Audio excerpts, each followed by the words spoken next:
With the 15th pick in the 2013 NBA draft, the Milwaukee Bucks select Giannis Antetokounmpo from Athens, Greece. He last played... Welcome back, everyone, to the Nothing Notable podcast. We're doing a NBA offseason edition pod here, talking about the NBA Finals, because they were a damn good one.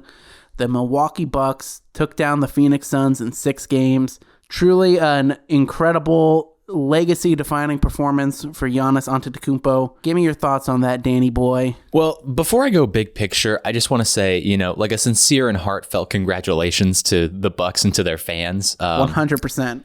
Because they did it, and they did it the right way. Sincerely, I'm really, really happy for the Bucks, and I'm really happy for Giannis specifically, because the whole conversation was, can he be the Batman? Is he actually a Robin?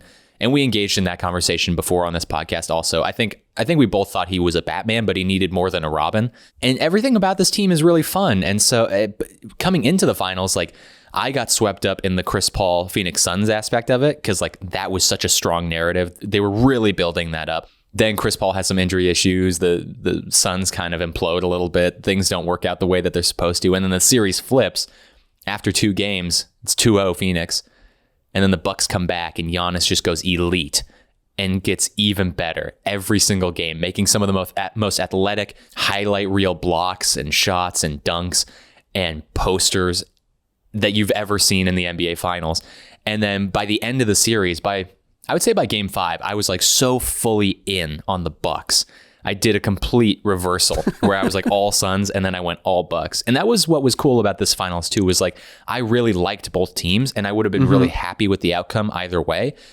But I do think that the way that it came out is the way it was supposed to come out, and the way that it ended was the best case scenario for the NBA. Either outcome would have been good. And what I loved about these finals is it felt like it was the first finals in a while to me where it's oh, this isn't about LeBron. We're not talking about LeBron every game. Every game isn't an indictment on someone's legacy and are they going to be the GOAT or not?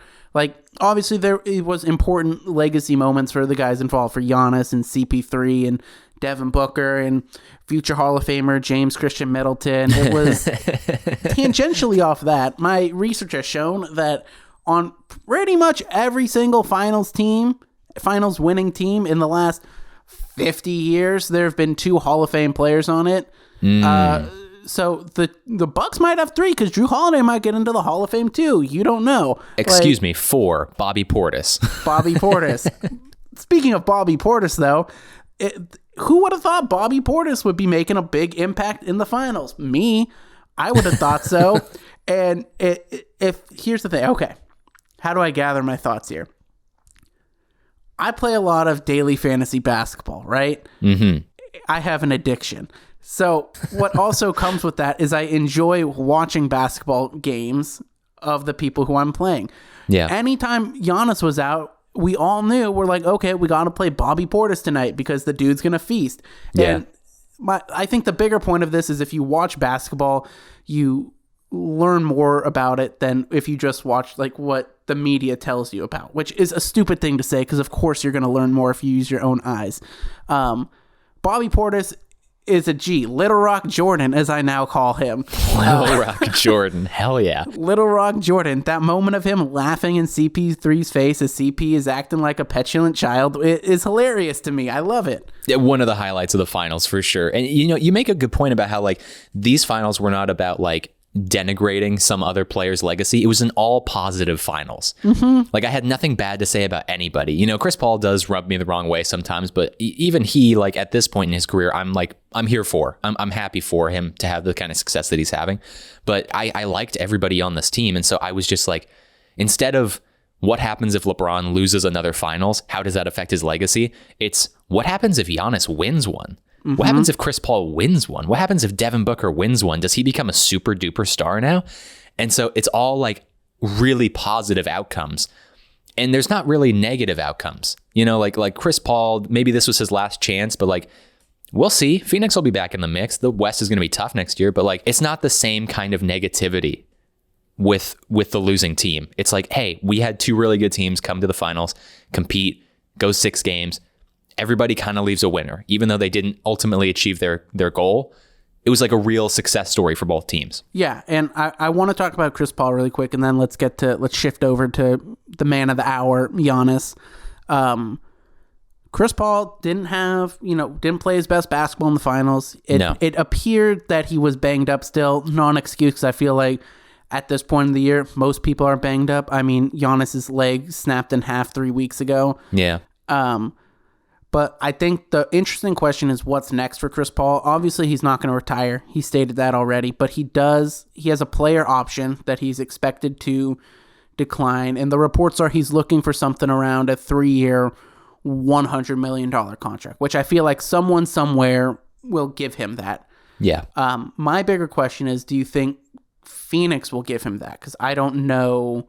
I feel like you can't understate how valuable Chris Paul was to this team, but is bringing him back actually going to make them championship contenders next year in a Western Conference that's expected to be a lot better come playoff times than it was this year, just due to all the injuries that were had? It's tough. Ultimately, I would come to the conclusion, yeah, you should sign Chris Paul, even if you're getting a diminished, possibly injury-riddled Chris Paul. I still would go for it, but the real question you have to ask yourself is, okay, if we don't sign him, what are we doing to replace him? And basically, it's like the wins above replacement statistic, essentially.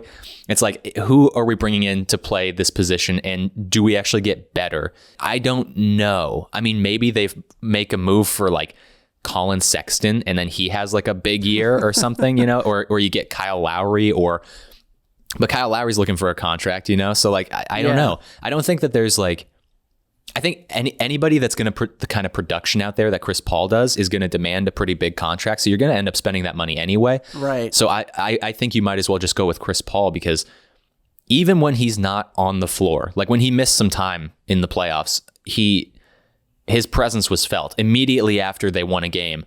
When Chris Paul was out, Devin Booker got on his phone and was FaceTiming with Chris Paul. Like that's meaningful. That's more than just your impact on the court. That's your impact in the locker room. And so I think if they want to continue to go far, they'll go far with Chris Paul, whether or not he still is 100% going forward. Because he is, he's getting up there. Yeah, and then I think the question becomes too is, what does Chris want to do? Does Chris want to come back to Phoenix, which it seems like he's enjoyed his time there, but he can now finally go play with the Lakers and LeBron if he really wants to. Sure, yeah. So, like, will he go there? Will he go, I don't know, somewhere else? He's a free agent now if he declines his option. So there's going to be things he can do, and I'm interested to see how that all plays out. If he's deciding based on, like, where I'm going to have the best chance to win a title, he might go with the Lakers. Like, that might be the case. Where do you think you have the best shot? I'd still kick it with Phoenix, even though the West is going to get tougher. I do think that this was Phoenix's best chance to win a championship this year. Right. But like we've said in the past, I'm just a proponent of keeping the team together for as long as you can. And then if it doesn't work, then, hey, we gave it our best shot, Try to improve, but like, don't blow it up unnecessarily. And we have a couple of teams that are in that boat that we'll get to later. Yeah. But right now, I want to talk about Giannis, because the last 2 weeks have been the Giannis show. Yeah. Like, I feel like we finally all got to see, I don't even want to say the full potential of Giannis, because he can still get better, which is crazy.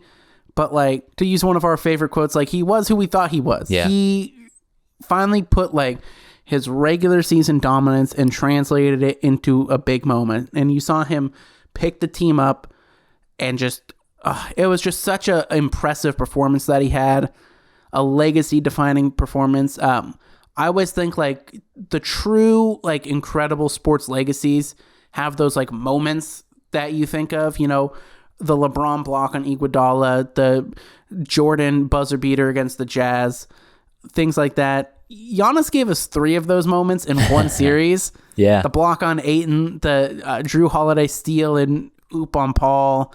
And then he dropped 50 points in the last game, which the 50 is crazy. The more ridiculous part to me is he shot 17 of 19 from the free throw line. That's right. I can't think of a better guy for this to happen to. Like, I'm so happy for him.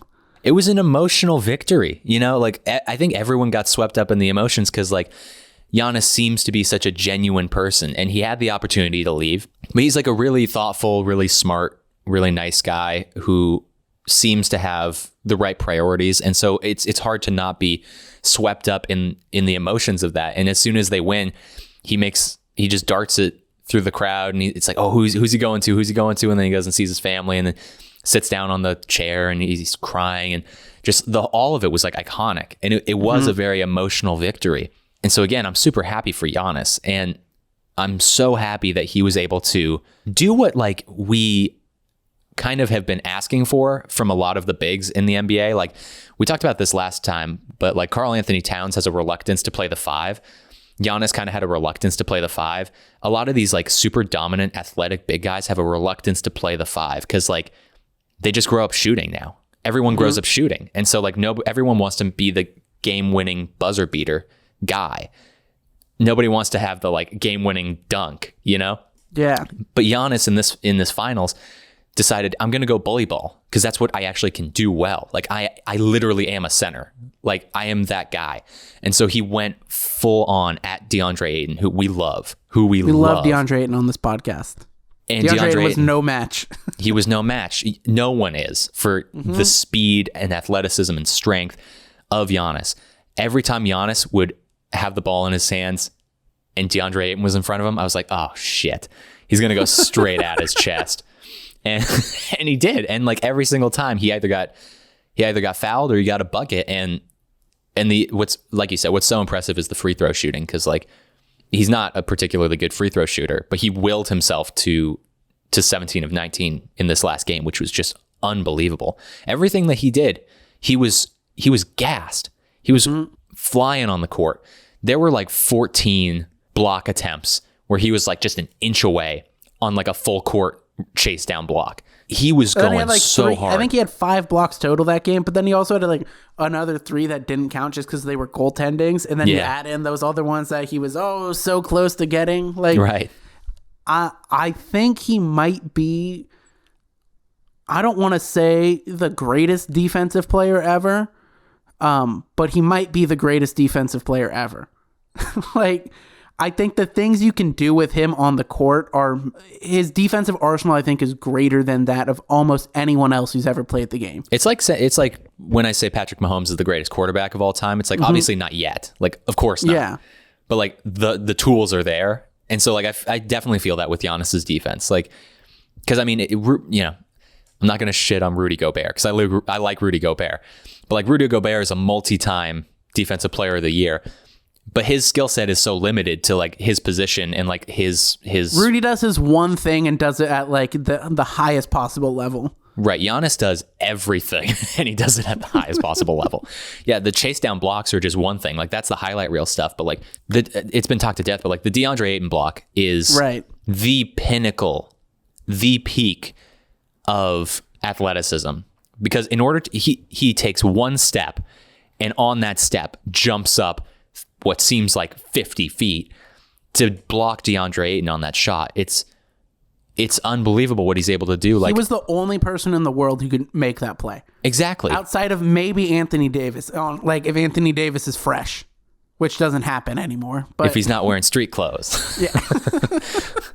Yeah. No disrespect. No disrespect. I like Anthony Davis. I do too. I like him a lot. But no, yeah, Giannis is like he what he decided to do was like it's not that he realized he was able to do this stuff in the finals, but just something clicked. I don't know what it was. And it helps also that like Phoenix didn't have the size to match with Giannis. Like that certainly helped. The only guy that could do anything against him was DeAndre Ayton, and DeAndre is still young and learning and has a lot of room to grow. But Giannis just decided, I'm going to go kill this team with my size and strength and athleticism. And that's what he was supposed to be doing all along. Don't diddle around at the 3-point line like we've talked about with Joel Embiid, Joel realized that this year. He's like, I'm just going to go get in the paint because I'm bigger and stronger than everyone. Because there's literally not a human on earth who can guard me in the paint. Right. So like it's funny how so many of the bigs in today's league, it's not that like the bigs went away, because there was that big conversation about when the Warriors were on their run. It's like, oh, there's no more bigs anymore. There's no big centers, like they're making centers irrelevant. The centers stayed around, but they tried to change their game. And now they're realizing again, like, oh, wait, no, like, let's go back to doing what we actually do really well, which is bully people in the paint. That's an excellent point. And Raja Bell was talking about that on the Real Ones podcast on our parent network, The Ringer. With our dad, Bill Simmons. But he was talking about, like, if you look at the last few championship teams, they've had good bigs. Like, they've won in large part because of their bigs. The Bucks have Giannis, and to a degree, Brook Lopez was valuable for them. Yeah. The Lakers have Anthony Davis, obviously.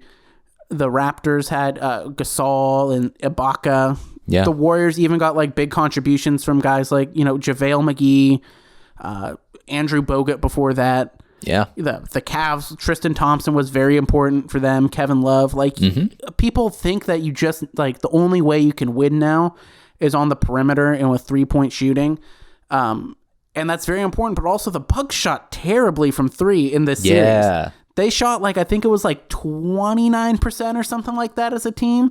Like, they were not a good 3-point shooting team in this series, but they were able to win because of how dominant they were getting in the paint. And that's why this was such a fun series too, is both of these teams were exceptions to the rule on the 3-point shooting thing. Because, I mean, both teams have shot it very well during the regular season, but like, it was the mid-range game for Phoenix that carried them throughout the playoffs. Chris Paul getting just like any bucket he wants. Yeah, Paul and in the Booker mid-range. just taking those mid-range shots. Yeah, and then for the Bucks, it's like Giannis just deciding, okay, I'm going to go in the paint. Yeah, both of these teams were just like, nah, we're not going to live and die by the 3. We're actually going to live and die by the thing that we do best, not by the numbers. It wasn't like the analytics finals. Okay. I don't want to be, where does this guy rank all-time guy? But Sure. what does this do for Giannis's all-time, his status among the all-time greats? He's only 26. He's won a Defensive Player of the Year, 2 MVPs, a Finals MVP. The only people to win MVP, Defensive Player of the Year, I forget what it was. It was like 2 MVPs, a Defensive Player of the Year, and a Finals MVP. Giannis Antetokounmpo and Michael Jordan. Hell yeah. That's it. That's the only ones. What type of all-time trajectory is Giannis on? Because I know earlier in our offseason pod, we're like, oh, if the Clippers win, then Kawhi's putting himself into like top 20 all-time range, which I think is true. But is Giannis already in all-time top 20 range? You can't argue with the stuff that he's put up. Like you just said, Defensive Player of the Year, 2 MVPs, Finals MVP, winning a championship in Milwaukee. I think trajectory-wise, yeah, you have to say, if everything continues to work out the way it's worked out, even if he doesn't win another championship, I think the lowest would be like 19th all time. So yeah, for sure, top 20. The last point I want to say about Giannis, and we'll move on to the offseason stuff, is more just a point about the talent in the NBA. We did our under 25 podcast talking about the young talent, but just the talent in general and the greatness we're seeing right now. There's 4 to 5 top 20 guys of all time playing right now and playing at a pretty high level. LeBron, KD, Steph, Bobby Giannis, Portis, Kawhi's like probably in that like 21 to 30 range, around there. It's such a special time of basketball, and I hope we stop listening to fools on some of these mainstream networks who just talk about how like garbage everyone is and how much the NBA sucks right now, and how like Giannis can't be a star because we don't know his mom's name and like all that jazz. Like, the NBA is so cool right now. There's so many good players, and I hope we don't take it for granted. And the one thing that you could say that was negative about the NBA in the last few years was the whole like 3-point analytics thing that was happening. And like obviously everyone's going to continue to shoot a ton of threes, and they're going to shoot stupid threes because like it just makes the most amount of sense, because 3 points is more than 2 points. So take more 3-pointers.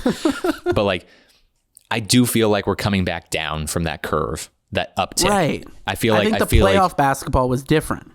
Playoff basketball was definitely different. And I think that a lot of teams are realizing, coming out of the Warriors first peak, let me say, coming out of the Warriors' first peak, that they don't have to build themselves up like the Rockets did to compete with the Warriors, because because the Warriors were playing a different type of game, and everyone was like, "Oh shit, we have to go play three-dimensional chess now," and so they changed their whole roster for that. Now the Nuggets realize we could win with Nikola Jokic as like our best player, like a big as our best player. Right. The Bucks can win with Giannis as their best player. The Suns can win with the mid-range game. Everyone's kind of falling back into like, oh no, we can all have our own specialties. And now it's becoming a little bit more well-rounded again. And so like I'm looking forward to that. But yeah, the NBA is like so much fun right now. And there's so many good players, and there's so many good teams, and there's so many good stories. And we love stories here. That's why we review movies, and that's why we talk about sports. And the Giannis story this year was just the best possible scenario. Adam Silver was grinning from ear to ear. He was so happy he didn't have to say Finals MVP James Harden. Like, he was so happy. You could just tell he was like on one. He was like, "Congratulations to the Milwaukee Bucks," and everyone's like, "Yeah." That's not a bad impression. Thanks. I'll keep working on it. But yeah, he was like so thrilled. That sounded like the 2K version of Adam Silver. Yeah, that's true. Congratulations to the Bucks, Giannis, all that. All right, let's transition now to talking about the 2022 NBA champions, Golden State Warriors. Hell yeah. Because this is not just an NBA pod. This is a backdoor Warriors pod. They finished 8th in the West, lost in the play-in tournament. Not how they would have liked it, but they saw, big contribution. Steph showed us he's still Steph, which I think was very important. Andrew Wiggins took a big step forward. Draymond, while he was not great offensively, his defensive presence on the team was still very much felt. They're going to head into this offseason. They got 2 draft picks coming up, 7 and 14. James Wiseman will hopefully be coming back, taking a step forward. Klay Thompson's coming back.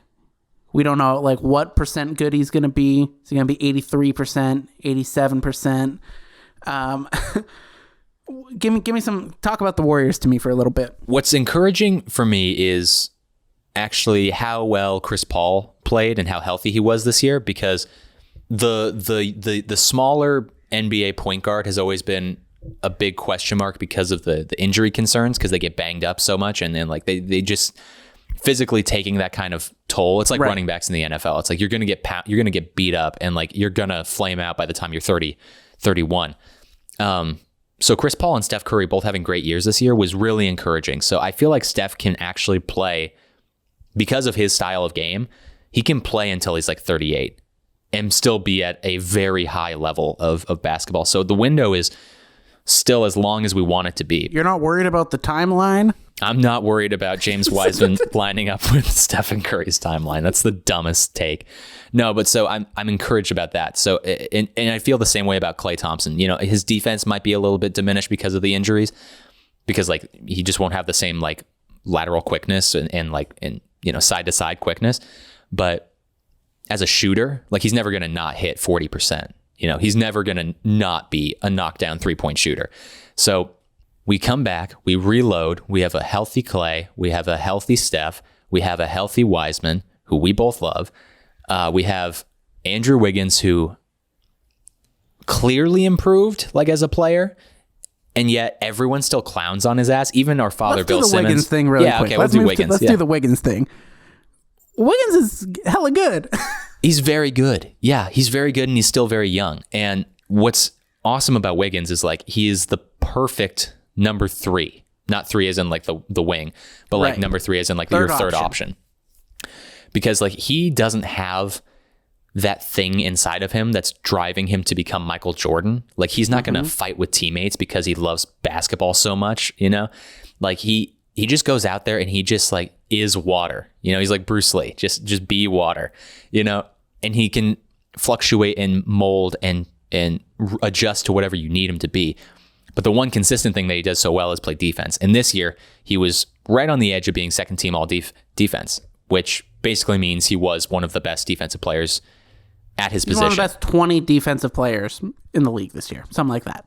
On a team where you're the number 1 option, those 20 points do look like empty calorie numbers. But now when you're the third option, those 20 points, which I guess will be more 16 to 18, those are valuable points now. Mm-hmm.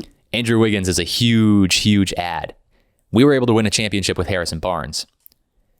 He is, at the very least, Harrison Barnes 4.0, you know? I feel like Andrew Wiggins is everything that we wanted Harrison Barnes to be when Harrison Barnes was drafted.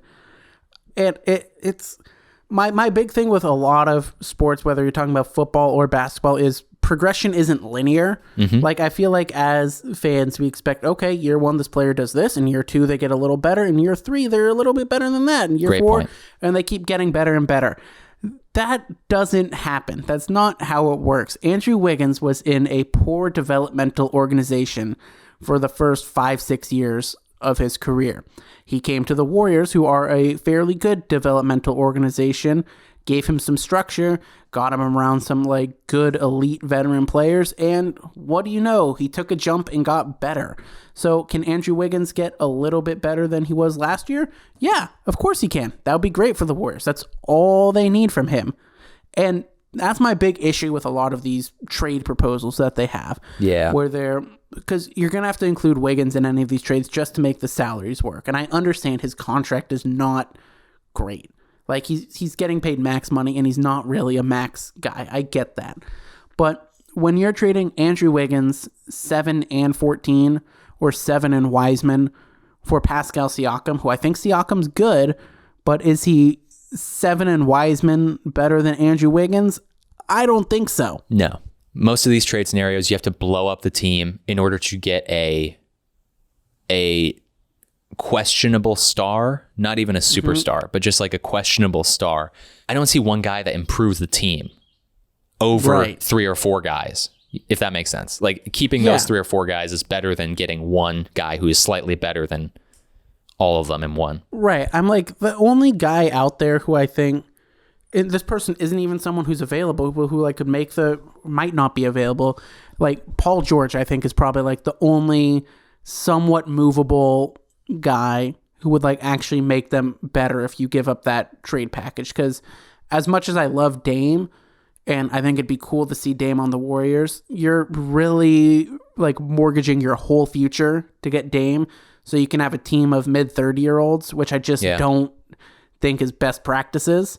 And then 7 and 14, this is a good draft. And are you going to get superstars at 7 and 14? Maybe, maybe not. You don't really know. But I think at the very least, if you get someone like a James Bouknight or Moses Moody or Davion Mitchell at 7, and then you come back at 14 and you get Chris Duarte or Trey Murphy or someone like that, like, you're getting guys who can help contribute to your team and at the very least give you a really good bench unit this year. Yeah. Because that's kind of what the Warriors, one of the big things they were missing this year, besides a second scorer on the court with Curry, is when Curry was off the court, they were trash. But if you're getting these guys in there, and then maybe you get like a mid-level exception veteran free agent to like help guide that second unit, like, you're looking at a really good, really deep team. Right. And that's a good way of putting it. Like the second scorer issue on the starting unit, everyone is ignoring when they're talking about these trades. Everyone's ignoring that, like, the biggest move that we could make is just reacquiring Klay Thompson, basically. Right. Like, that Even is if it's 84% Klay. Right. Because if you're saying, like, go get Bradley Beal, go get Damian Lillard, go get one of these guys, it's like, okay, but you're forgetting that Klay is our starting shooting guard. Like, right. Like, what does our team look like if, are we trading Klay now, like, in order to have Bradley Beal, or are we going to have Klay play at the wing like that? I guess he could. I also have just a big issue with, selling the farm and getting rid of all the young assets when we don't know how healthy Klay is and how good he's going to be. Because what if Klay comes back and he's like 24% and like he can't jump or anything? Yeah. And he's just not able to play anymore. And then you're like, okay, you got Steph Curry and Pascal Siakam and like a dude who's basically like what, Nicholas Batum now? Like, yeah. That's not what I don't think that is what's going to happen. But I would feel much more comfortable waiting and seeing how Klay is before I make any sort of big move here. That's a really good point. And then also with the draft picks, like, we're both in agreement. We both like the idea of going and drafting 2 guys, just adding more players to that unit. They don't have to be special. It would be sick if they were, but they don't have to be. All they have to do is reliably do one thing on the bench unit. If you get one guy that's decent on defense, awesome. I don't even care if they can shoot. and then the other guy is an elite 3-point shooter and can't play any defense, I don't care. All you need is like a couple of guys that specialize in a couple of things just to add to the bench. More would be great. I'm hoping for more, and definitely we will get more because I think there are, like you said, some really good guys at 7 and 14 available. But all I have to do is just a couple of things, just to add a little bit of spice onto the bench. And then the rest will take care of itself when Wiseman's back, Wiggins improves, Clay is healthy, Steph is Steph, Draymond is engaged. I want to give some examples here of who 7 and 14 have been the last couple drafts, just to get a ballpark idea of like, hey, this is a better draft than most years. But get like, first of all, backing up, I think most drafts are actually pretty good now, just because I think like the players are better now. Like they've all been playing basketball for so long. Like even last year, like people are like, oh, this is a bad draft. I'm like, okay, you got Anthony Edwards and LaMelo Ball and Tyrese Halliburton and, who's the kid in New York? Emmanuel quickly like balled out in the playoffs, and you're like, oh, Sadiq Bey and Isaiah Stewart really were good for the Pistons. I'm like, most drafts are like pretty good now. Yeah. But I digress. 7 and 14 in last year's drafts, just for example, Killian Hayes and Aaron Nesmith, don't really know much about those two yet because they just haven't played a lot. 2019, Kobe White and Romeo Langford. Kobe White's a pretty decent player. I think the Warriors would like to add someone like him there. Romeo Langford, another one of those Celtic guys where they just have a bunch of dudes who you pick between like 14 and 22 who don't play. Yeah. 2018 NBA draft, Wendell Carter Jr. and Michael Porter Jr. Are you kidding me? Warriors would love to add both of those guys to their team. Yeah. Like that would help them out just immensely. That'd be sick. 2017 NBA draft, Lauri Markkanen, who's a guy who the people have said the Warriors should go trade for this last year. Like you should trade for Markkanen. 14 was Bam Adebayo. So there we go. Like this is what I'm talking about. There's good caliber players out there at these spots. I've been super high on Markkanen for a long time. I really wanted the Warriors to somehow manage a way to get him in that draft. And Bam Adebayo is obviously like an elite player. So 2016 draft, Jamal Murray and Denzel Valentine. Oh man, imagine if the Warriors added Jamal Murray to their team. How incredible would that be? 20. We'll stop there. Okay. We'll stop there because that was like the last 5. I feel like that gives us like, obviously, are the Warriors going to get Jamal Murray and Bam Adebayo with these picks? Probably not. But like the point being, if you have 2 lottery picks, you're giving yourself 2 bites at the apple. Yeah. And you're giving yourself 2 chances to get someone who maybe won't be an all-star player, but at the very least can be like a great contributor to your team. That's all I got to say about that. Yeah. It's this is the way, to quote The Mandalorian, a show that I don't like. But this is sincerely the way. I don't think when all of these hypothetical trades are being proposed and like, are they going to package 7 and 14 and try to move up, or package 7 and 14 and some players and trade for another guy? They're ignoring how the Warriors have done business for so long.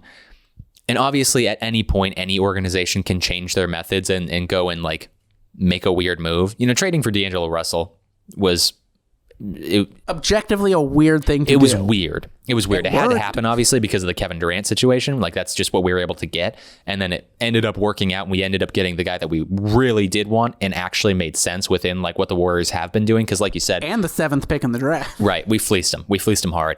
But Wiggins actually, like you said, is kind of what we wanted Harrison Barnes to be. So in a weird way, it's almost like Harrison Barnes never left. We just got Harrison Barnes back in a few years removed.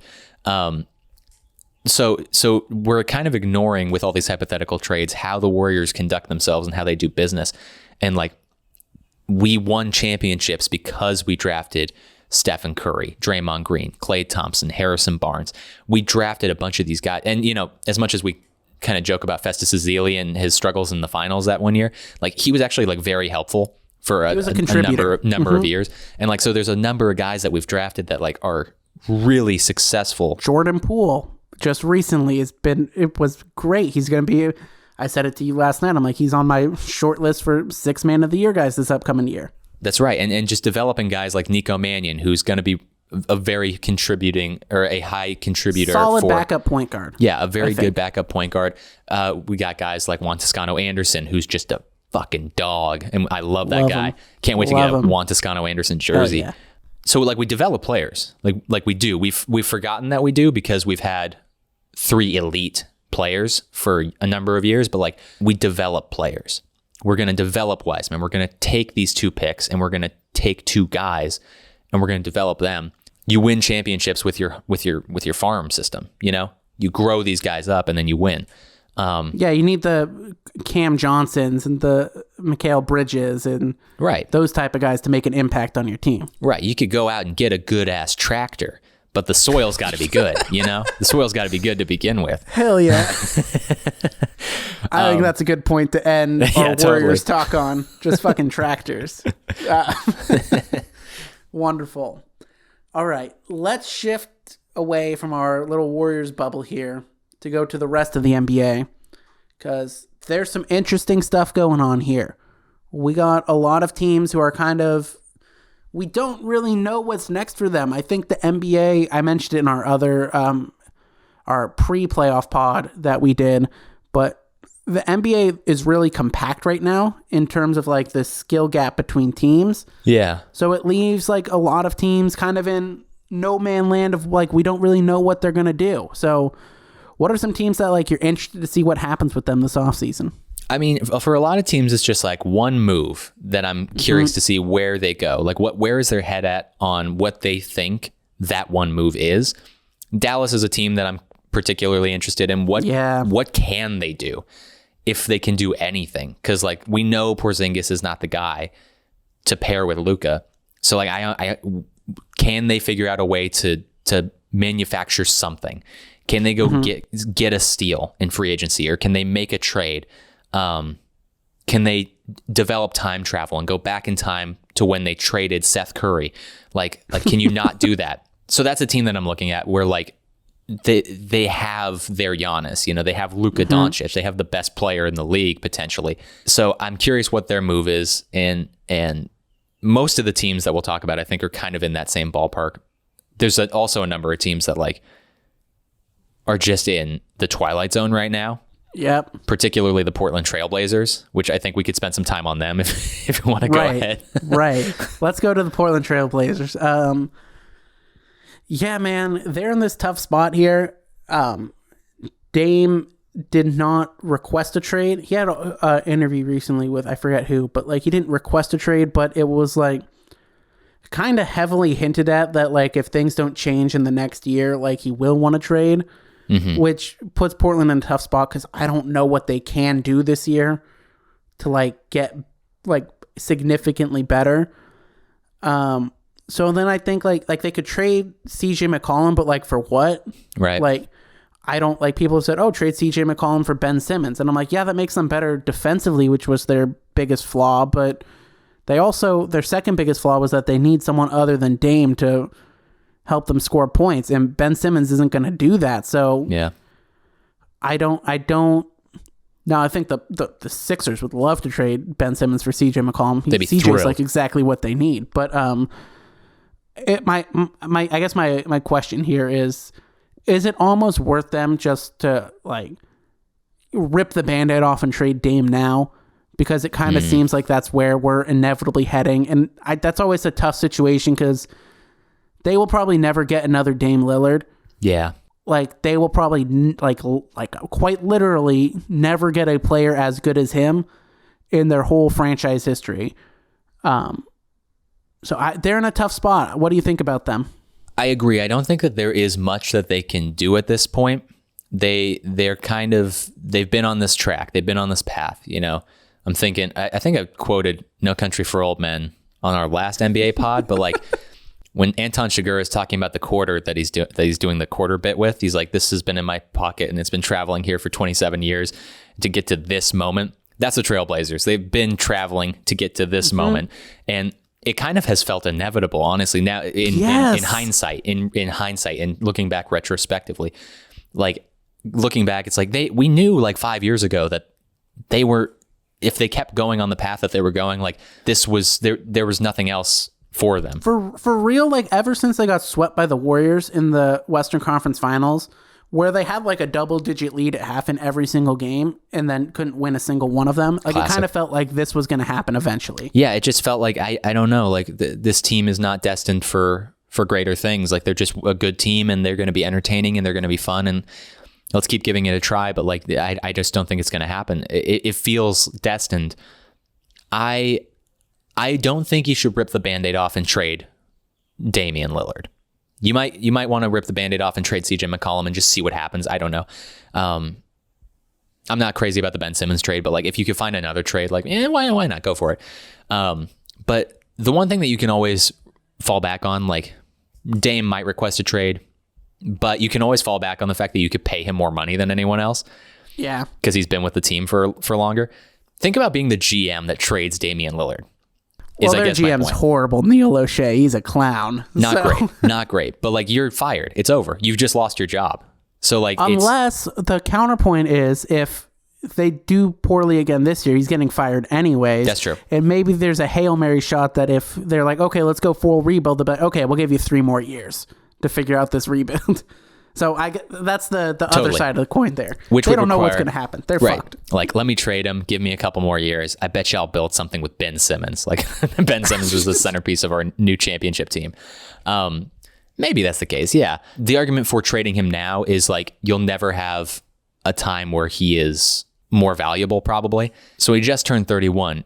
You can make the argument. You can make the Chris Paul argument. Be like, he's going to get on a plant-based diet and he's going to be healthy for the next 5 years and he'll give you like elite point guard play. By the time he's like 33 though, you start going back into like when Chris Paul was with Houston. You remember those trade situations? It's like he's like the washed Chris Paul days. Yeah, it was like Chris Paul's 33, 34. Like he's washed. There's no way he's going to play more than like 2 years. So like he's got a max contract. How do I make this work? You know, guys. So now would be the best time. You had a weird trade for like Patrick Beverley, Montrezl Harrell, a couple of picks, like just a weird conglomeration of players and picks. Right. So now would be the best time to trade him because you'll get the most out of it. However, I just don't want to see it. I don't want to wake up tomorrow because I didn't care that James Harden got traded from Houston because I've never loved James Harden. But like I do have a love and appreciation for Dame and for what he's trying to do in Portland. You know, he's trying to win in Portland and it just hasn't worked out. And maybe it just never will. Just this year though, are there any hypothetical trades that make them contenders? Absolutely not. I don't think so. Absolutely not. The only thing that like got floated that I thought was interesting, not something that would make them championship contenders, but like interesting was like Paul George, CJ McCollum type trade, which like you'd have to give up a ton if you're Portland. I don't know if the Clippers even want to do that though. No, of course not. I feel like the Clippers, we'll get to them later because I think they're in an interesting spot because I want to make one more point about the Dame stuff. But the Clippers, their whole kind of like what they're going to do this offseason changed. Like there was like when they were being trashed against the Mavericks and then after that, like when they were being trashed against the Mavericks, like, okay, blow it up. And then they bounced back and they were playing well. And then Kawhi got hurt and they still played pretty well. I don't think the Clippers want to trade Paul George for CJ McCollum. I think the Blazers would try to make that work, but I don't know if there's a package that the Blazers could offer that the Clippers would go for. Yeah, and I think just generally a CJ McCollum trade is not going to be the thing that gets you to championship form.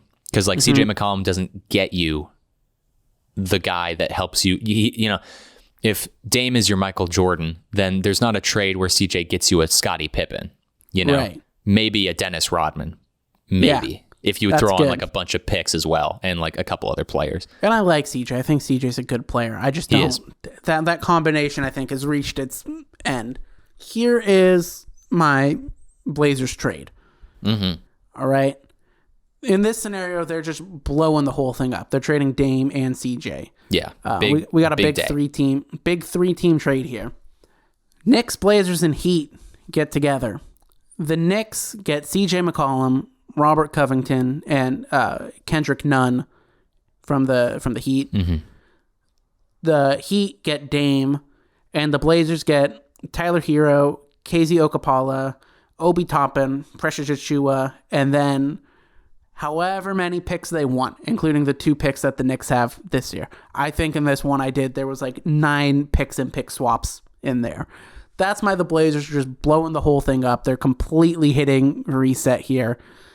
Knicks get CJ because those other guys, because I think the Knicks need some perimeter scoring, and CJ gives you that. Heat get Dame. Obviously, they'd want Dame because he's a goddamn top 10 player in the NBA. Yeah. That's my move there. That's my biggest trade. I like that. That's fun. I think everybody actually becomes, obviously the Blazers don't get better, but they get real deep with young talent, and they have a direction that they can look towards. But yeah, the Heat, the only hang up would be the Heat if they think that Damian Lillard is the guy that puts them over the edge, and maybe he is. But yeah, you put Damian Lillard with Jimmy Butler and Bam Adebayo. Because also that's interesting because, Jimmy Butler is not an elite offensive player. He could go get some buckets, but he's not like a crazy shooter or anything. And Bam Adebayo also is not, he's not Giannis on offense. Right.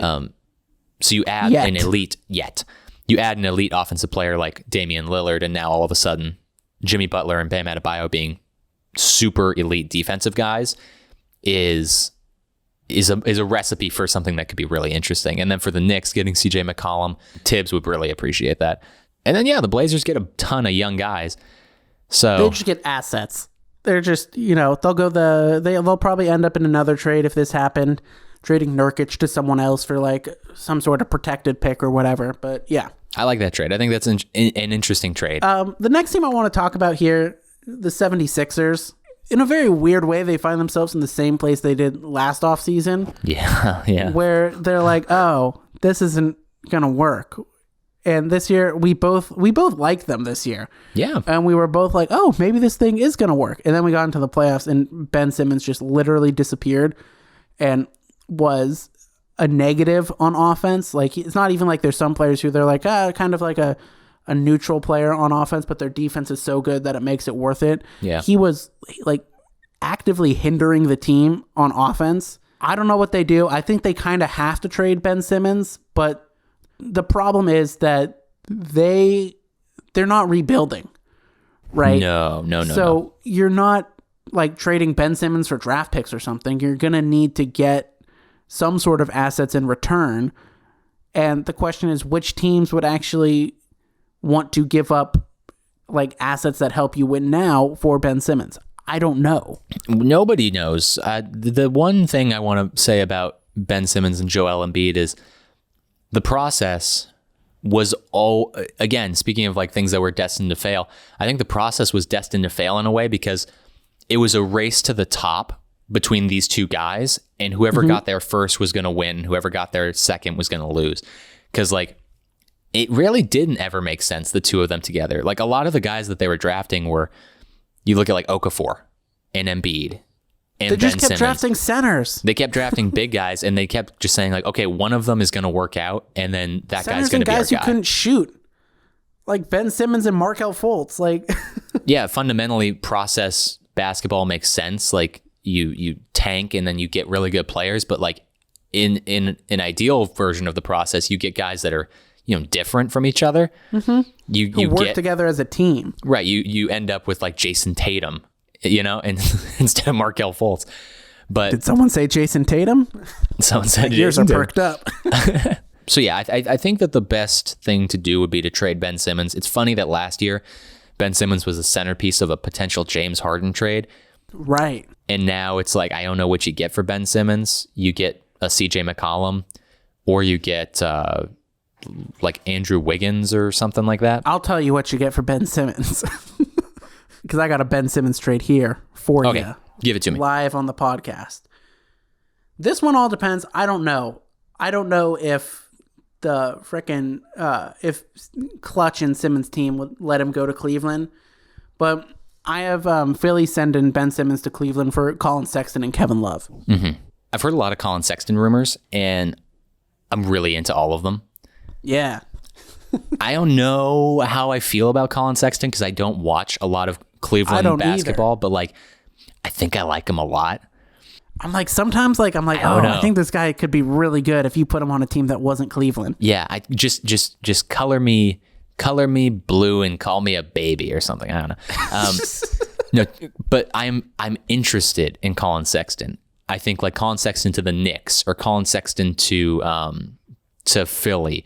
One more Colin Sexton trade while we're on the topic. Yeah. I don't know when I'm going to get this one in. But Colin Sexton to the Lakers for Kuzma on the 22nd pick. Kuzma's another guy that like they should have traded high on. Like imagine if they traded Kuzma instead of Brandon Ingram. Yeah. No, exactly. Yeah. Go get Colin Sexton. Go get De'Aaron Fox. Go get I don't know. Go get you don't have to. My point is, I guess you don't have to get Damian Lillard or Bradley Beal. Right. You can go get one of these quote unquote mid-tier guys that will produce at a level that will be super helpful, because that's all you actually really need. Like you don't need to go get James Harden. Honestly, trade Ben Simmons to Oklahoma City for Kemba Walker and a pick. Like, do something like that. I feel like you get better. I think the big problem that Philly's going to run in, and why I don't know if they'll be able to really get a trade done, because like a lot of these trades are going to happen in the next week or so, because we got the draft coming up. Right. Although the NBA is weird, and sometimes like you like trade players after they're drafted, which is we just like don't see in other sports. But I digress. Yeah. I think the issue that they're going to run into is I feel like they value Ben Simmons more than other teams do, much in the way that we said the Warriors value Wiseman more than other teams do. Like, they're going to want, like, for example, De'Aaron Fox. Like, if I could swap Ben Simmons for De'Aaron Fox right now, I would just do it straight up if I was Philly. But they want, like, De'Aaron Fox plus stuff, too. Right. Like, that's what all the reports are right now. And I think that's the problem they're running into with any sort of trade with him. I think that's definitely how they feel about Ben Simmons. I think also there's an aspect to it where, like, Daryl Morey really, really wants to win every trade that he has. And maybe I shouldn't say it like that, because, like, I don't know the guy as a person, but, like, based on the trades that he has made, like, he usually wins the trades. And he seems to take pride in that. And so when he traded... when the Russell Westbrook trade happened, like, you could tell that was not a Daryl Morey trade, and like that was a trade that was a trade that was forced upon the organization, and so yeah, I think that like he wants to get the maximum amount of assets, which makes sense. That's your job as a GM, but sometimes the best move is actually like the simplest. And in this case, I think that this is the case for Ben Simmons. I think you don't have to get 4 first-round picks for Ben Simmons. Just go get a quality shooter. Get someone who can get you some buckets. Like, just go get a bucket getter. Go get Colin Sexton. Go make it happen. Go get CJ McCollum. Go get De'Aaron Fox. Go get any one of these guys, because there's a bunch of these guys that are wasting away on bad teams. Go get Brandon Ingram. Go get Brandon Ingram. Go get Jahlil Okafor. Bring him in. Bring back Jahlil Okafor and Nerlens Noel. I want to pound through a couple teams really quick, because I don't know. I don't have like a ton to say about them, but there are other interesting teams that I want to know what they do this offseason. Both the LA teams, the Lakers and the Clippers, I think the Lakers like really need to find more offense. Like I think they need to find someone who they can get can score from the perimeter consistently. Schroeder's a free agent. I think he's probably gone. They don't seem like they want to pay him the $100 million that he's asking for. The whole Andre Drummond thing didn't really work out with them. They don't have like assets to trade, really. I mean, Lakers fans will try to tell you that like Kyle Kuzma and Horton Tucker are like, you can trade those two straight up for Damian Lillard, and I'm like, that's not. That's not going to happen. Sorry. You guys talk about how trash they are, and then you're like, let's trade them for a star. I don't know what they can do. I don't know what their cap situation is necessarily, but I feel like they could try to get, we talked about Chris Paul earlier, Kyle Lowry, or I've heard DeMar DeRozan is interested in going there. Yeah, they just intrigue me. I think they have a lot of different ways they can go, but like, if Anthony Davis was healthy, then yeah, they quite possibly win that series. But I also thought going into it that they were a vulnerable team, because of their lack of outside scoring, which did end up being costly to them. I don't know what they do. They're an intriguing team because of what could possibly happen. However, they stop being intriguing when you realize, or when you look back on LeBron James's track record and like the kind of guys that he goes after. And obviously, like there's too much being made of like LeBron James being the GM of all of his teams. Like obviously he's not, but like there's clearly an agreement between him and the organization, like the type of guys that they're going to go after. Because like, right. Would Colin Sexton or De'Aaron Fox or CJ McCollum be awesome on the Lakers? Hell yeah. That's not who they're going to go for though. They're going to go for Kyle Lowry, Chris Paul, DeMar DeRozan, an older vet. They're going to get some veteran guys who LeBron knows and LeBron trusts that they know how to play like fundamentally sound basketball that he wants to do. To be fair to LeBron, like if I'm 30 whatever years old and I have a few more years left in the tank, like I don't want to waste half of a season teaching a kid how to play basketball. It's kind of like the same thing the Warriors are in right now, where there's players like the reports are the core of the Warriors don't necessarily want to like have a bunch of young guys coming in. They want veteran presences, but I think they also understand like that those like options aren't necessarily out there right now. Right. But so I think the best case scenario for the Lakers is actually get some of those young guys that we've been talking about. But I just don't think they're going to do it. They can't break through the ceiling unless they break the mold of what LeBron has been doing for so long. And I just don't, can you teach an old dog new tricks? Of course, but I don't think LeBron is interested right now. He's more interested in making commercials for HBO Max. The Clippers also interest me just because this whole Kawhi injury kind of threw a wrinkle into their offseason. Ruined it, yeah. Ruined it. I feel like we don't really know how long Kawhi is going to be out right now. He had a small tear in the ACL. I'm not a doctor. I don't know if that's going to take, the full like 9 months to heal or if it's like more of like a 6-month thing or whatever. Kawhi he will probably opt out and try to sign a new contract, I would assume, with them. I guess what I'm trying to say is like, do they try to gear up for a playoff run with a hopefully healthy Kawhi back, or do they kind of like just stay in this holding pattern where like, okay, we're not going to do too much this year? I think that whatever happens, they're screwed because right. Kawhi has, I'm not going to be negative about it. I'm just going to say it as fact. Kawhi does not talk to the organization. He does not give his medical records to the organization. He is not going to be transparent about the recovery process. No one's going to know what's going on with Kawhi. So can they prepare for Kawhi to come back into the playoffs? No, they can't because they'll never know like where he's at health-wise. He's going to show up when he wants to show up. And I would think that he will take off the whole year. I think if everything goes well in the rehab process, he could probably be ready for the playoffs, but I think it's more likely that he still sits through the playoffs. So in which case it becomes the Paul George show, and then Paul George just gets to go nuts for a year, which will be kind of fun to watch. It'll be like a weird bizarro universe where like, what if like Paul George was a super duper star for a year? Like, let's just watch that happen. So I think that they're in the worst possible position. Right. Because also I think they're going to have to max out Kawhi, which like I guess I would too because, the Clippers suck and like they've sucked for so long. Like even if Kawhi is basically a robot, he's got like bionic legs and stuff. Like I guess I still max him out. Because you have to pay somebody at some point. Like you've got all this money, go ahead and spend it. Why not? But like, yeah, it's kind of a disaster. Like we were talking about how Kawhi Leonard is about to become a top 20 guy because he's about to win his third championship in a third city, win his third finals MVP. And now, a couple years into it, injuries have completely derailed the whole thing. And now we don't know what we're going to get. It's very likely that Kawhi Leonard retires in 3 years because he can't play the game of basketball anymore. Knock on wood, I hope that does not happen because I like Kawhi Leonard a lot and I think he's a terrific basketball player and the league is better with him in it. But we just don't know. We don't know what's going to happen. And it's so fitting for this to happen to the Clippers. I mean, right. I mean, look, we're moving to LA. I think we need to become diehard Clippers fans. Get season tickets next to Bill, our father. Yeah. But I think like what really sucks for them is what's actually going to happen is Kawhi's going to opt out and then he's going to sign a 1-year contract with an option for next year. And they're going to be in literally the same exact position 12 months from now. Yeah. And that sucks for them. Like I feel so bad for them. And think I got to become a Clippers fan to share in their misery.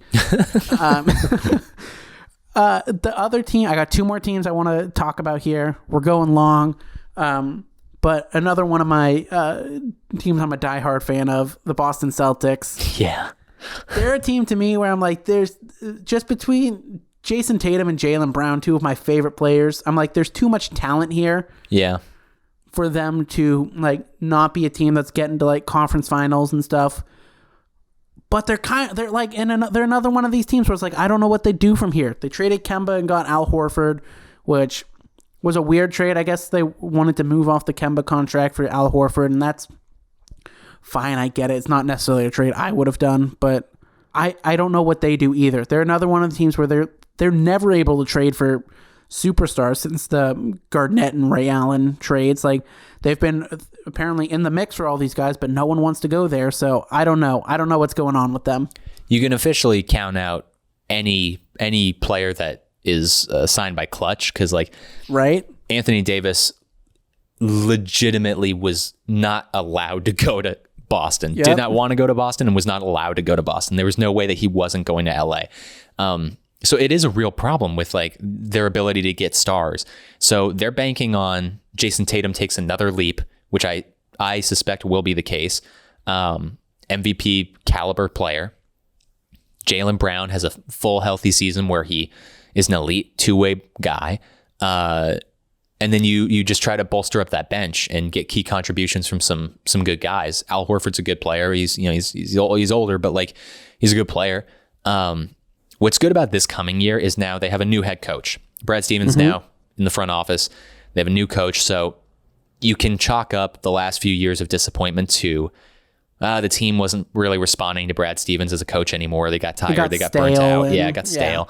So they've given themselves one more year of like they've given themselves a reset basically, and they have a whole year where they can say like, okay, we're no longer in year 7 of this thing. We're in year 1 of a new thing. So they've given themselves some more time, I think. They're just going to be the 6th seed again. They're going to lose in the first round to like the Bucks or something.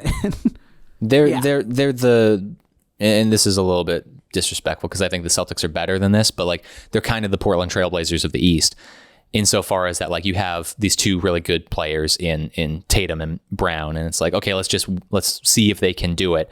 And then you wait 10 years, and then by the end of it, it's like Jason Tatum is requesting a trade, and we're going to trade Jaylen Brown for Carmelo Anthony Jr. Carmelo Anthony Jr. and something like that. And Shaq's son.